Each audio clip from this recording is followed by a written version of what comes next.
I was born right when the Depression was really gaining momentum, if one can say that.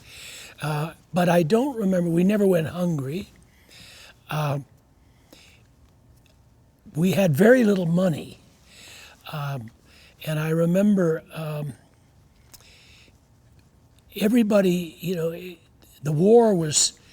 The Second World War was very present because a lot of my uncles were all were fighting in Europe, and my father was a decorated veteran of the First World War, so it was a reality that was there for us, but for us kids it really wasn't. It was an abstraction that we didn't quite understand.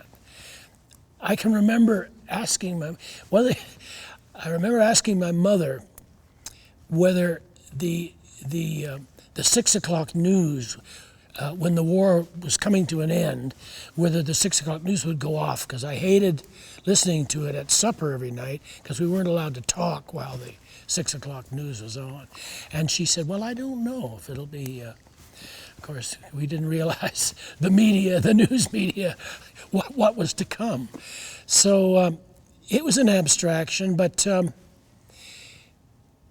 we kids, we were in a rural, semi-rural area growing up, and beautiful. Vancouver Island was very beautiful then, and it was just a wonderful place for little kids.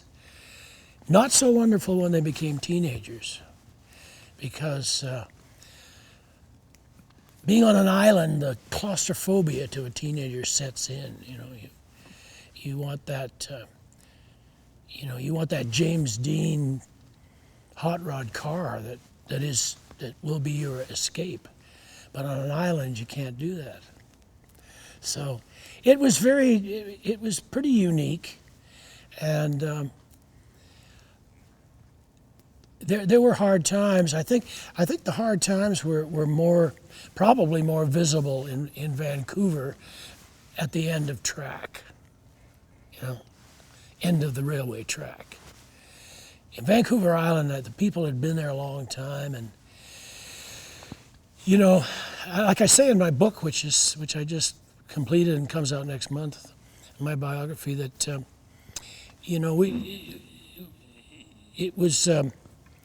was no way the salmon were ever going to run out, and there was no way the timber was ever going to run out.